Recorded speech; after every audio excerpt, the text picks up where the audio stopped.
Hi, my name is Gerald Skaggs. I'm an oxygen specialist. I work on making sure areas have enough oxygen for us to breathe in, so I verify the carbon dioxide levels, H2S, and other gases.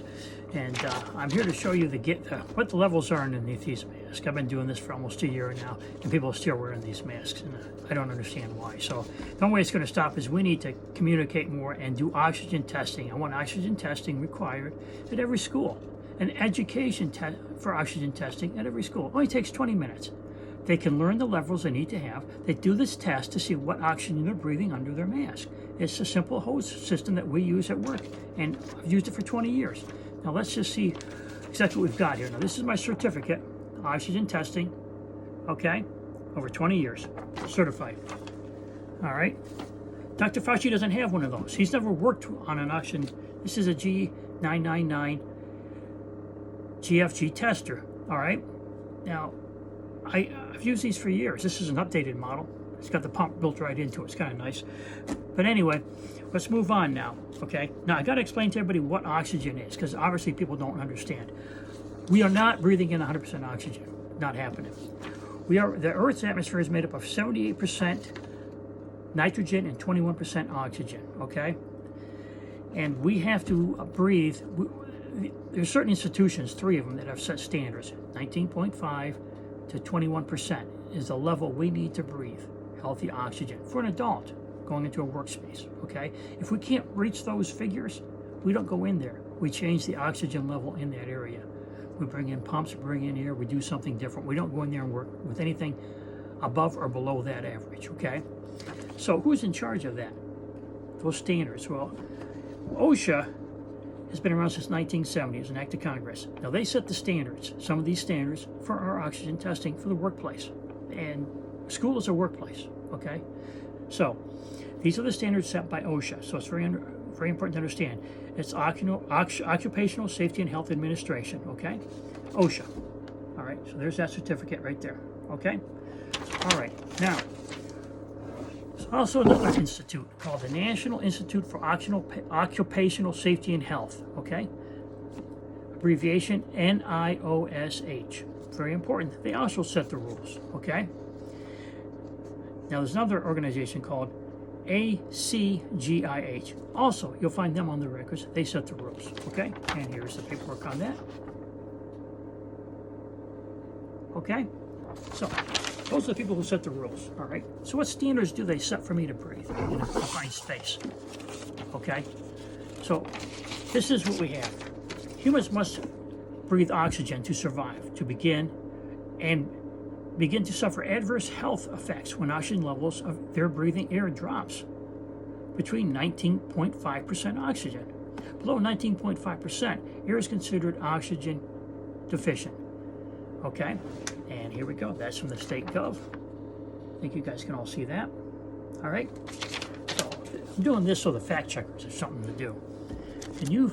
Now, when it goes below 15% oxygen level, whether you're at sea level or in the depth zone of about 2,000 feet, air contains 21% oxygen. Below 20%, we start to see hypoxia, okay? Which, if not corrected, can easily be fatal.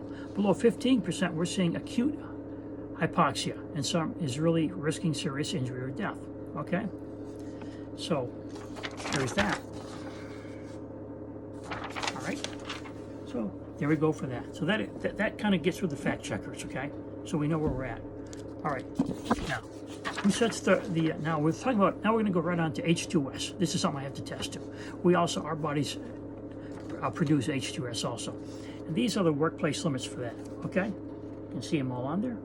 I'm gonna read you to 20 parts per million, okay? And you got NIOSH, 10 parts per million within a 10-minute period. Now the ACGIH says we cannot have over 1 parts per million average over an 8-hour period. That's 1 parts per million over an 8-hour period, okay? That's for H2S. We're going to be reading that also, possibly. We produce it when we eat food in our bacteria. It produces H2S, okay? And I already said that, and I'm going to just take this. There we go. Yes, we do produce it, so the fact checkers can go ahead and grab that if they need to. All right. How long can you breathe in H2S? Well, it depends on the concentration. but death after 30 to 60 minutes. Okay, not down or immediate collapse within 1 to 2 breaths, depending on the concentration. Okay, got that? Beautiful. Okay. Hydrogen sulfate can affect you when breathed in. Hydrogen sulfate can irritate the skins, contact. Long-term exposure, low levels can cause pain and redness of the eyes and blurred vision. Exposure of hydrogen sulfate can irritate the nose and throat, create nosebleeds. Inhaling hydrogen sulfate can irritate the lungs. Higher exposures can cause buildup of fluid in the lungs, causing pulmonary edema, and also a medical emergency. Exposure can cause nausea, dizziness, confusion, headache, and trouble sleeping. Very high levels can cause unconsciousness, even death. Okay. Now I'm going to say some people have had a combination of these and have died already. Okay. Now, what else do we exhale? We exhale carbon dioxide. So let's get right into the carbon dioxide fact sheet here. Okay. Carbon dioxide can affect you when inhaled. Exposure to carbon dioxide can cause headaches, dizziness, difficult breathing, tremors. High exposure can cause convulsions and even death. Severe poisoning can affect the brain, causing personality disorders.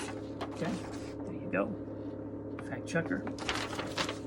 I've done this before and I still get knocked off of Twitter and the internet, but I'm going to keep going because I'm tired of seeing people wear the mask, especially these kids.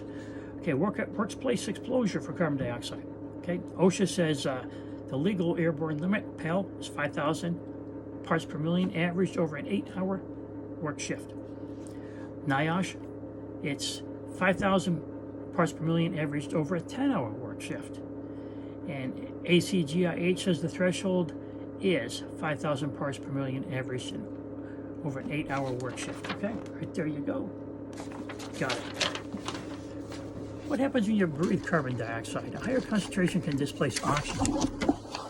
All right, in the air. If less oxygen is available to breathe, symptoms such as rapid breathing, rapid heart rate, clumsiness, emotional upset, and fatigue can result. If less oxygen becomes available, nausea, vomiting, collapse, convulsions, coma, and death. What happens if you're breathing carbon dioxide while you're pregnant? Well, this is where it comes in really bad for people who are pregnant. Carbon monoxide seems to have a great deal of effect on the fetus, and without the proper oxygen and too much carbon dioxide, it can cause a stillborn baby. Okay, so, and we've seen a lot of that. All right, so even miscarriages. Okay, so we've got this.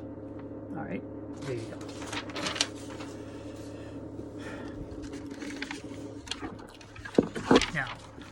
Now, we have never in the world history put masks on children worldwide for an 8-hour period in school. Now, the problem with that is less oxygen, higher carbon dioxide, and H2S creates what blood flow we have going to our brain cells. And at different ages, the children are producing these brain cells, are starting to grow. With low oxygen, they start to starve those oxygen. The oxygen starts to starve those brain cells. So here, let me do a little example here for you. I've done this before. Healthy brain cells, right? Getting plenty of oxygen, growing great. Let's say we cut it down to, say, 16% oxygen level. Yeah, it's starting to fade, right? 8 hours a day, it gets even worse, right? Okay, now we go from 8 hours a day to finally, where we see this. The oxygen level has failed so much that now we're starting to lose those brain cells, or they're not developing in children. Okay, which is the children are the most vulnerable because without the oxygen, they can't produce their brain cells and many other functions. Okay, and so that's important. So whenever I see a school bus of children going by with masks on, I go and think, I have shown this to police officers at the Bradford School District, and I have also shown this whole format to them, and I've said. I've shown it to them, and this is the date. Gave them the same format, all the documents I gave to them a month earlier, so I could train them on oxygen levels and H2S and carbon dioxide. Okay, now, then I came in on this date here, and I actually did the testing. the meter. Went right up to each one of them, showed them the oxygen levels. An adult who was with me, and they were all below 18%. The alarms are going off. I showed them to each and every one of them. I said, you guys are wearing the same mask this person here is wearing. Those are the oxygen levels. And the children are wearing the same ones. And their heart, they breathe 40% more than we do at their lung rate. They breathe 40, take in 40 breaths more than we do. So when you test a child, they're testing even lower because they're not exhaling as much and they're inhaling faster and faster. So their increase is higher. They're about 2 points lower than that or more. Okay, so they're putting down about 16 to 15%. Okay, all right. And other people have gone to the school board. And I was at this one too. Same deal. School board meeting. Okay. Now they did have, in January I went to the school board meeting, 2021. And it was 2022. But anyway, I went to the school board meeting, that was 2022, in January. And there was already a child who passed out in a wrestling, something going on with wrestling. I'm not sure the details, but you have to understand, they were still putting oxygen or mask on children, even while they're wrestling, playing basketball, which is just phenomenal, crazy here, because you can't breathe. You cannot breathe. All right. Well, enough of the can't breathing. Let's move on to the damage from cotton lung disease now. We're breathing in all these masks. Nothing's certified, just cloth masks everywhere, okay? So this is what I explained to the school district. If you're smoking, your smoke damages your lungs, and you're smoking 3 cigarettes a day, and that damages your lungs, okay, for an 8-hour period. That's a filtered cigarette.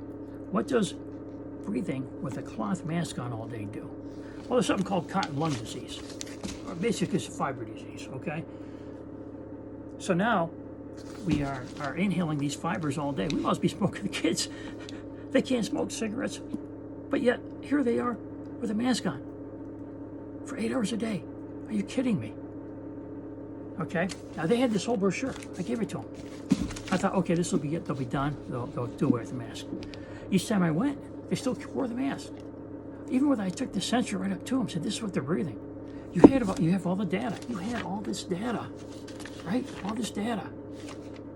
And you say you can't breathe. They can't breathe. And the brain damage, which we now see with these test scores. And these states that had these mask mandates, I don't know. This is going to be a test for history.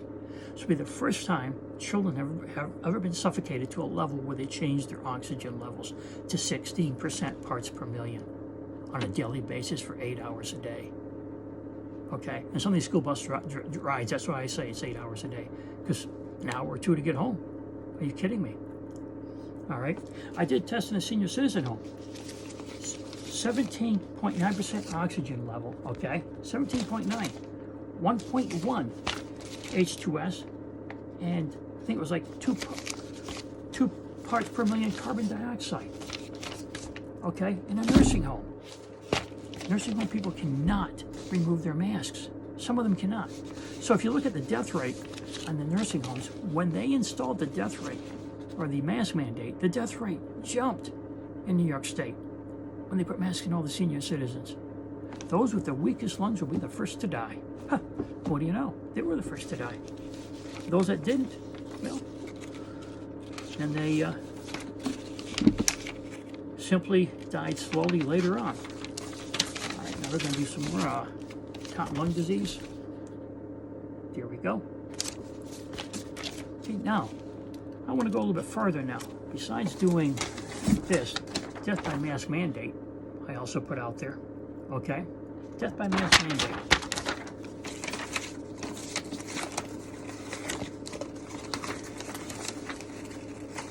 And here, we have children wearing a mask, right? Children wearing a mask. Wrestlers wearing a mask while they're wrestling. Are you kidding me? Little children, look at this. Little children wearing a mask. Their oxygen levels are like 16% parts per million or lower. Are you kidding me? Look at this one. Now, some teachers were taping the masks on the students besides, taping them on. Are you kidding me? But, you know who was it? Nancy Pelosi or whatever had a party out here, out in California. The waiters are all wearing masks. They're the ones that are working with the highest level of carbon dioxide levels and lowest oxygen levels. Really? You talk about elitist. Wow. Okay, let's move on farther now. Let's do the testing. Let's find out just what's under these masks. So I got the pump on. Now, I think you guys can read that. Not sure which is better. There we go, that's better right there. Right, 20.9. That's what I need to be breathing. Just getting here right from underneath my nose while I'm breathing, right? Okay, so let's do this now. Let's take and put a mask on.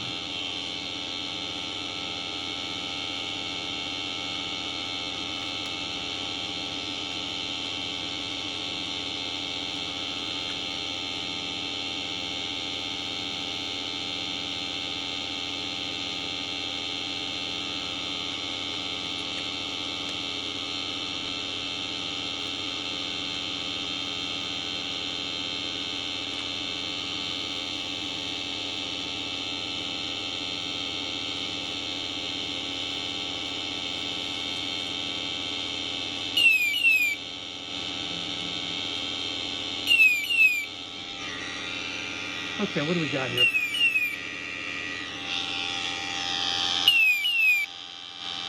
I'm going to read that. That's in a healthy adult.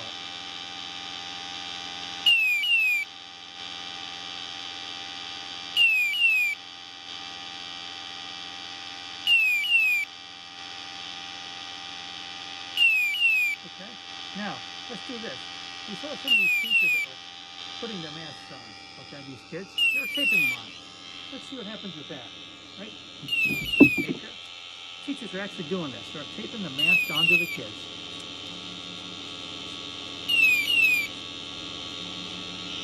Someone using masks and this tape, type of tape. What's this? What's it read now?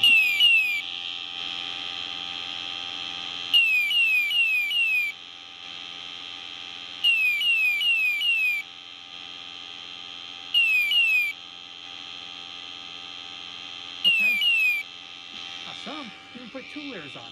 Kids are taking them off. Oh no, we're not going to have that. You guys will wear these masks.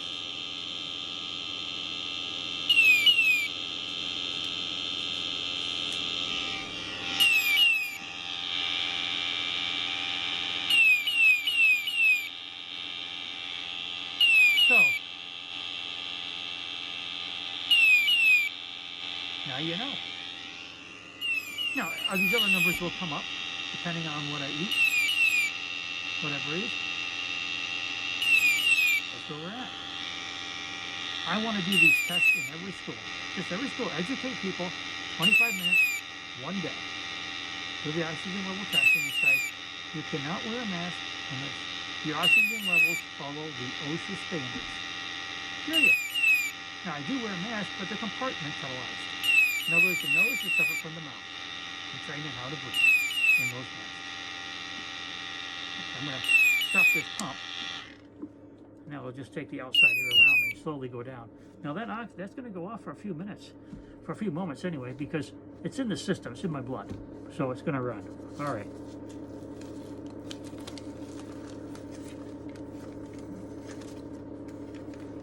Oh. Now it's still on. I'm just going to leave it on. It's just easier that way because I set it off, the alarms go off. Okay, now, what else is going on here? Who else was involved in all this stuff? Who benefited, we said. So we said, well, let's take a look. So we went and took a look. Who benefits from all this? So we went out and we got into something here called casket companies. Casket companies benefit from this greatly, okay? Moratoriums. So here we've got some information here. I don't know if you can see it or not, but this says a person by the name of Pelosi bought a casket company. All right. And here's some more information about that casket company. You can read that or not. Nancy Pelosi met with several people over the years. This is back in 2009, I believe, is when she bought the casket company. So, and who's connected to the casket company? Well, what do you know? Nancy Pelosi and her husband. Paul Pelosi bought the casket company. And they now own the largest casket company in the world. Amazing, huh? So, what else about this? All right, well, let's take a look. Okay, Frank Paul Pelosi, Matthews International Capital Management. They turned it into a capital management company. Right here. Look at that. Okay. And then Nancy Pelosi went to China. Look at that. She went to China back in 2015. And then they created something called Matthews China Tiger Fund. Okay. It's an international capital fund. And guess what? Matthews, Paul Pelosi was listed as one of the directors of Matthews International Capital when it was formed in 2010. Funds managed by the company include the Asian Growth and Income Fund, the China Dividend Fund, China, the Pacific Tiger Fund, and the China Fund again. Okay? Well, who was all involved in that? Well, it looks like most of the profit from the casket company goes to the Democratic Party. Interesting, huh? And then, what else is interesting? Well, it seems like it goes year after year after year. Here's one.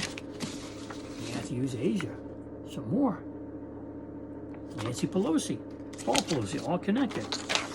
Here we go. Direct money goes directly to the Democratic Party. All right, so now we've got another thing here. We thought we'd dig a little deeper. It operates in different countries. All right, actually operates in different companies. So visit a company, it looks like a month later, they're in as either the investment company, Matthews, or a casket company. Another interesting thing is here, full ownership, exempt from Russia, controlled by Matthews Casket Company with it's like a Pelosi, it's like an embassy. It's called Novgorod, Russia. I don't know if you can see that. So what does that mean? Well, all these places, including China, are on here. And all these are more like satellites of like an embassy. And it's worldwide. All controlled by Nancy Pelosi and Paul Pelosi. Amazing. And look at this. Matthews in a 10K form for those fact checkers. Okay. And here's some more property and descriptions. This is a little bit bigger. But you've got Beijing, China. We made that larger for everybody. Okay. And also, a guy by the name of Robert Mueller also has investment in Matthews Casket Company. And that's on one of the other forms on this paper somewhere. But this is what we ended up with. Death by mass mandate. Death by mass mandate.